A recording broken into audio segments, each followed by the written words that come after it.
آپ آزاد ہیں، آزاد رہیں آپ لوگ اس ملک پاکستان میں جانے کے لیے۔ السلام علیکم ناظرین، آزادی بہت بڑی نعمت ہے۔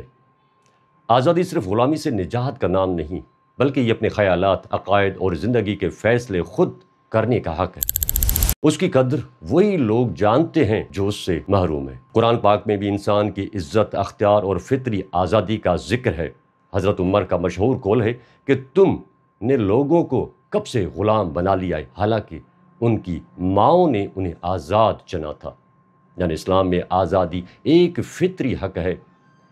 ہمیں چاہیے کہ اس نعمت کی قدر کریں، اپنی آزادی کو انصاف، بھائی چارے، علم اور ترقی کے لیے استعمال کریں، نہ کہ نفرت، ظلم یا خود غرضی کے لیے۔ پاکستان کا قیام 14 اگست 1947 کو ایک ایسے نظریے کی بنیاد پر ہوا جو بر صغیر کے مسلمانوں کی مذہبی، تہذیبی، سیاسی اور معاشی شناخت سے جڑا ہوا تھا۔ یہ نظریہ پاکستان کہلاتا ہے، جس کا بنیادی مقصد ایک ایسی ریاست کا قیام تھا جہاں مسلمان اپنے دین، تہذیب اور اقتدار کے مطابق آزادانہ زندگی گزار سکیں۔ قیام پاکستان کا مقصد مسلمانوں کی جداگانہ شناخت کو تسلیم کرانا تھا، ایسی ریاست کا قیام جہاں اسلامی اصولوں کے مطابق نظام زندگی رائج ہو، مذہبی آزادی، سماجی انصاف اور مساوات کا فروغ ہو۔ قائد اعظم محمد علی جناح بار بار یہ واضح کرتے رہے کہ پاکستان کا مطلب صرف آزادی نہیں، بلکہ مسلمانوں کے لیے ایک ایسی مملکت ہے جہاں وہ اپنی تہذیب، روایات اور اسلام کی اصولوں کے مطابق زندگی گزار سکیں۔ علامہ اقبال نے 1930 کے خطبہ الہ آباد میں ایک علیحدہ مسلم ریاست کا تصور پیش کیا۔ ان کا کہنا تھا کہ اسلام ایک مکمل ضابطۂ حیات ہے اور مسلمانوں کو اپنے مذہب و تہذیب کی حفاظت کے لیے ایک علیحدہ ریاست کی ضرورت ہے۔ اسلامی ریاست کی بنیادی اصولوں میں توحید، شہریوں کے حقوق کی ضمانت، اقلیتوں کا تحفظ، عوامی فلاح و بہبود پر مبنی نظام ہے۔ پاکستان کے آئین میں اسلام کو ریاست کا سرکاری مذہب قرار دیا گیا ہے۔ تمام قوانین قرآن و سنت کے مطابق بنائے جانے کی شرط ہے۔ اسلامی نظریاتی کونسل کا قیام اسی مقصد کے لیے عمل میں آیا۔ پاکستان کے قیام کا مقصد ایک مثالی اسلامی ریاست کا قیام تھا، لیکن وقت گزرنے کے ساتھ ساتھ سیاسی، معاشی اور سماجی چیلنجز نے اسے خواب کو دھندلا دیا۔ ریاست اور معاشرہ دونوں کو اسلامی اصولوں کی مکمل پیروی میں مشکلات پیش آئیں۔ پاکستان اسلام کے نام پر قائم ہوا اور یہ اس کی نظریاتی بنیاد ہے، لیکن اس خواب کو حقیقت میں بدلنے کے لیے صرف دعوے نہیں، بلکہ عمل، عدل، تعلیم اور عوامی فلاح پر مبنی اسلامی اصولوں پر عمل درآمد ضروری ہے۔ پاکستان کی تکمیل یعنی اس کے اصل نظریے، خواب اور مقاصد کی تکمیل آج بھی ایک جاری سفر ہے جو کئی چیلنجز کا سامنا کر رہا ہے۔ پاکستان ایک اسلامی فلاحی ریاست کے نظریے پر قائم ہوا تھا، لیکن آج تک اس نظریے کو مکمل طور پر عملی شکل نہیں دی جا سکی۔ بڑھتا ہوا قرضہ، کرپشن، بدامنی، ٹیکس چوری اور برآمدات میں کمی پاکستان کی معیشت کو متاثر کر رہے ہیں۔ مہنگائی، بے روزگاری اور غربت عوام کی زندگی کو مشکل بنا رہے ہیں۔ تعلیمی نظام میں معیار، نصاب اور رسائی کے مسائل ہیں۔ مختلف نظام، تعلیم، مدرسہ، اردو، انگریزی میڈیم، قومی ہم آہنگی رکاوٹ بنتے ہیں۔ جمہوری نظام بار بار غیر مستحکم رہا ہے۔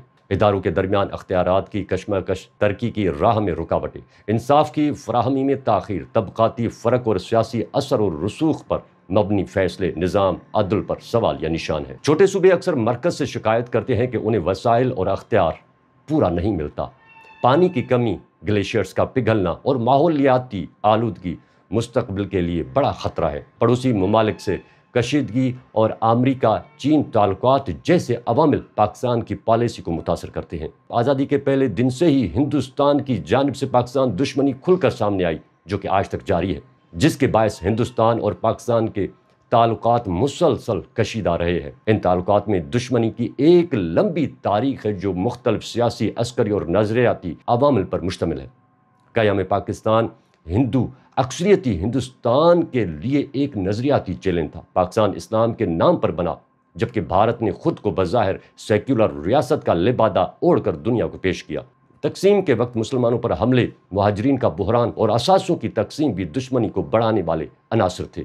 کشمیر وہ بنیادی مسئلہ ہے جو دونوں ملکوں کے درمیان 4 جنگوں 1947، 1965، 1999 اور 2025 کا سبب بنا۔ بھارت نے کشمیر کو آؤٹ انگ قرار دیا، جبکہ پاکستان اسے نامکمل ایجنڈا برائے تقسیم بند سمجھا جاتا ہے۔